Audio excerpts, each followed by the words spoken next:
Salam sejahtera untuk kita semua.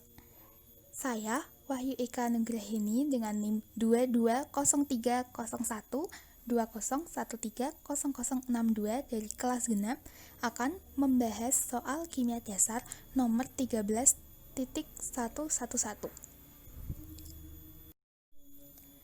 Soal yang akan saya bahas adalah sebagai berikut. Berdasarkan jumlah energi potensial untuk 3 reaksi berikut dari kiri ke kanan. 1. Urutkan laju reaksi dari yang paling lambat hingga tercepat. 2. Hitung delta H untuk setiap reaksi dan tentukan reaksi mana yang termasuk eksotermik dan endotermik. Asumsikan reaksi memiliki faktor frekuensi yang sama. Persoalan pertama yaitu mengurutkan laju reaksi dari lambat ke paling cepat. Untuk mengurutkan laju reaksi ini, kita dapat melihat besar energi aktivasi yang digunakan. Energi aktivasi itu apa sih? Energi aktivasi adalah energi minimum yang dibutuhkan senyawa untuk mengalami reaksi.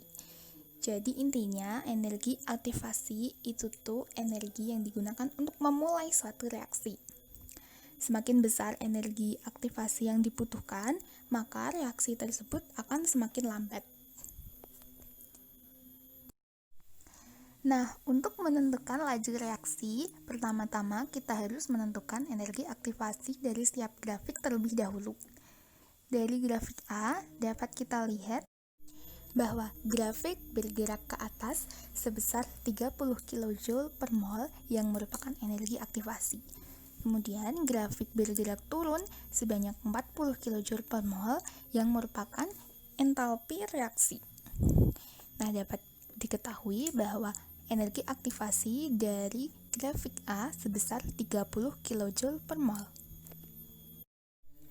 Selanjutnya dari grafik B dapat kita lihat bahwa garis bergerak ke atas sebanyak 50 kJ per mol yang merupakan energi aktivasi, kemudian turun sebesar 20 kJ per mol yang merupakan energi entalpi.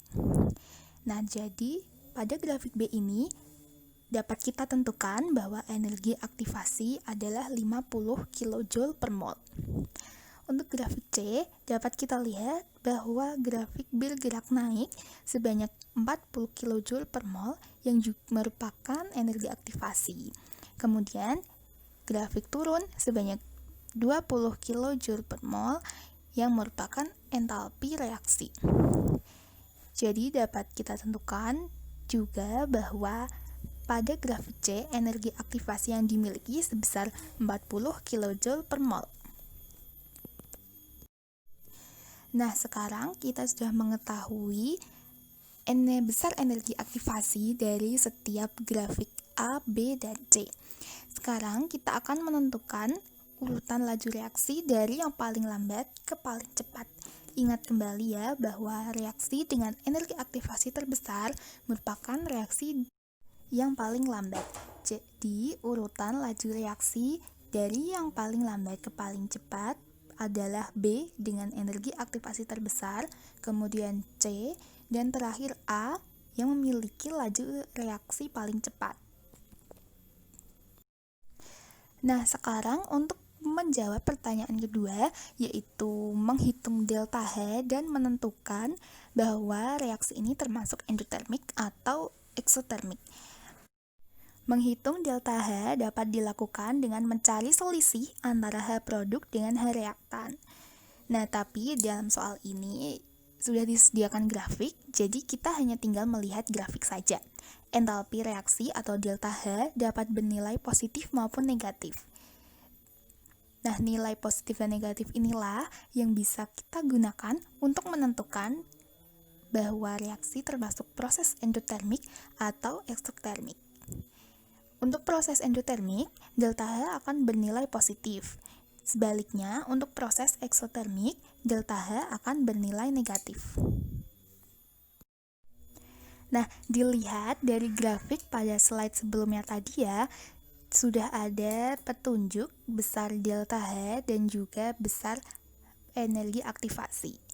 Nah, sekarang kita bisa menentukan besar delta H. Untuk grafik A, delta H yang dimiliki adalah minus 40 kJ per mol. Nah, karena delta H yang dimiliki grafik A ini bernilai negatif, maka reaksi A masuk ke dalam proses eksotermik. Untuk B, delta H yang dimiliki sebesar 20 kJ per mol. Karena entalpi reaksi bernilai positif, maka reaksi ini masuk ke dalam proses endotermik. Dan yang terakhir adalah grafik C yang memiliki delta H sebesar minus 20 kJ per mol. Karena entalpi reaksi bernilai negatif seperti grafik A, maka reaksi C masuk ke dalam proses eksotermik. Sekian yang dapat saya sampaikan. Saya mengucapkan terima kasih yang sebesar-besarnya.